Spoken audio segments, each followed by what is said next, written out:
You know, these people wearing these funny gowns over here, they've got a sweepstake on how long they reckon I'm going to speak. So it'll be from 5 minutes up to some crazy person in 11 minutes. I feel like speaking for 20 minutes, eh? Or even just say, go on, sit down. But just want to acknowledge the performance of our kapaka group here. Awesome, wonderful, talented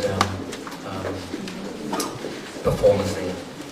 Also, some of you before, you might have been watching the Rugby League World Cup. I've watched every game so far. And one of the things I think I've been lucky. I've gone to 2 World Cups, and a special moment. I think it forges your identity. It forges my identity as a New Zealander, certainly when we sing the national anthem. So it's always a proud moment and quite an emotional moment when we sing that song. It's a beautiful hymn, especially when you're on the other side of the world, in the middle of the field, and you're thinking about, you're singing the anthem, and you're thinking of your family, you're thinking of your friends back home, and I'm thinking of my town, Tokoroa.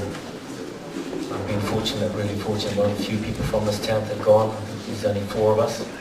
I led Kiriopa way back in 1970, and Henry and Robbie Paul in the 90s and the next decade. So really fortunate. So acknowledge everybody for singing that song with passion and pride. Thank you very much. Te mea pai te whakawhetai ki a iho, te himene atu ki tō ingo e te runga rawa. Te mea maitaki te ako maitaki i a iho, e te himene ako maitaki i tō ingo e teitei. Kia ora ana talofa lava, malo e lelei, ni hao, namaste, welcome. Greetings to you all this evening, parents, caregivers, friends, families, community friends, and also not forgetting our young people. I thank you all very much for attending this, the 2013 Tokoroa High School Senior Prizegiving. At this time, I acknowledge the presence of our Mayor, the Honourable Neil Sinclair. Thank you for being with us this evening. To our koia and kaumātua, kei te mihi ki a kōrua, whai a waireti and mātua wiramu. Tēnā kūturu. Tēnā kōrua. The Reverend Timothy Turu, kia ora ana papa, katoa. I welcome this year's guest speaker, Nehana Jacob, and your whānau back to your school, Nehana. Mihi kaurana ki a koutou katoa. I thank the many sponsors who have kindly donated this evening, also representatives from our major sponsors. Ian White, Mill Manager, Kara Haukawi, Brenda Watkins from Tokoroa Rotary, Wayne Giard representing the Tokoroa Club, Murray Kendrick from Strathmore, presenting the lowest DMO scholarship.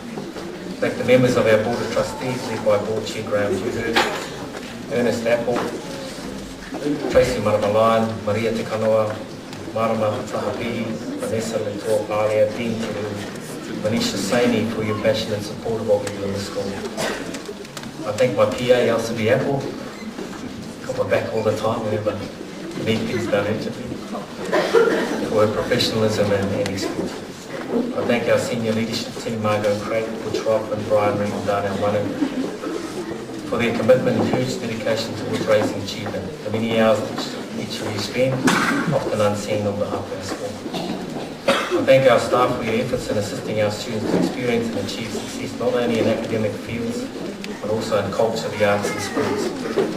In academic domains, many staff have been running extra tutorials this year, and all in their free time. And these will continue to the end of November.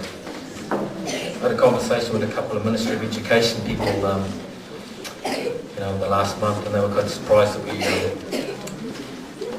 we had these tutorials going, and they didn't know of any other school that had these extra tutorials in it.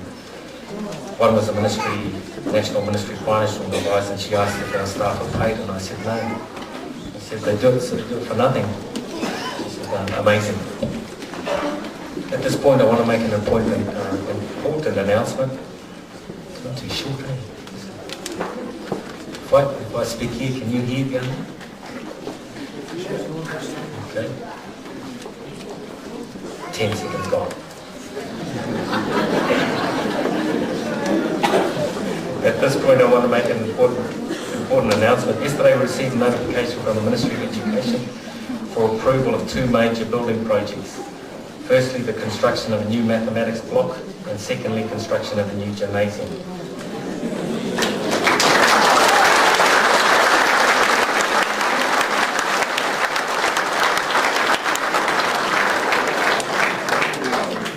A significant $2.9 million investment by the Ministry of Education in Tokoroa High School. It's exciting to think that we may be able to accelerate further the learning and achievement of our young people. I thank our Executive Officer, Vicky Kelly, Project Manager, Henry Whitewood, and Ministry of Education Regional Property Advisor, David Vincent, for their big picture thinking and foresight in driving this project. Tokoroa is reputed to have the highest number per capita of New Zealand athletes. Chris Williams, High Performance New Zealand coach and coach of New Zealand's fastest woman, Monique Williams, and also coach of our very own fastest woman, Dion Treadway. He's been talking with me over the past few months about the establishment of an elite training academy in Tokoroa.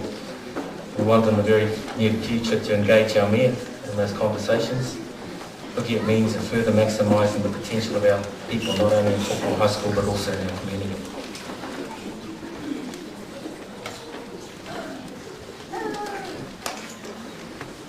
I want to touch on a special group of students this year, Year 13s, led by the hard-working and truly inspirational leaders, Haitro, Jero, Anissa, Timothy, and prefects Tamara and Nihaka.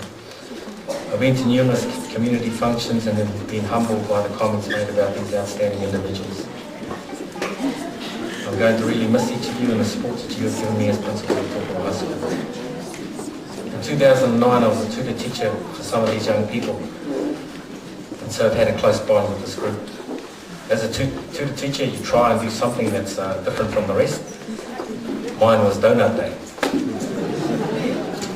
Each Thursday following payday, I would go to the PIBC church and buy a tray of hot donuts and distributed these to the students during the tutor period. At the PIC church, an uncle once said to me, "Those kids will love you, Willie boy." I said, "That's the intention, uncle."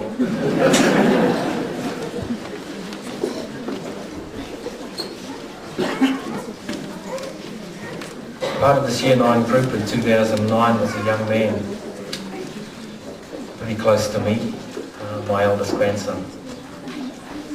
This boy's lived with me for a while now, and I've never heard him say a bad word about anybody. 18 years and we've never had a crossword between us. Although in September there was a time when I spoke to him quite abruptly and said that I wasn't happy with his academic progress. To which he calmly replied, "The work's hard, Papa, I need your help." In that instant I realised that I'd failed my grandson. The agreement we made at the start of the year was that each Friday from 3:30 p.m. onwards we would have a tutorial in my room. Each Friday he'd turn up and notice that I was busy and say he'd come back later. Half hour later, an hour later, an hour and a half later. Each time he'd return and see he's still working. Eventually he stopped his Friday visits. A couple of weeks ago I shared my thoughts on how I felt I let him down, and his eyes lit up when I said what I'd really like. Dre, he said, "I'd love to go to university with you. You do your bachelor's degree and I'll do my doctorate."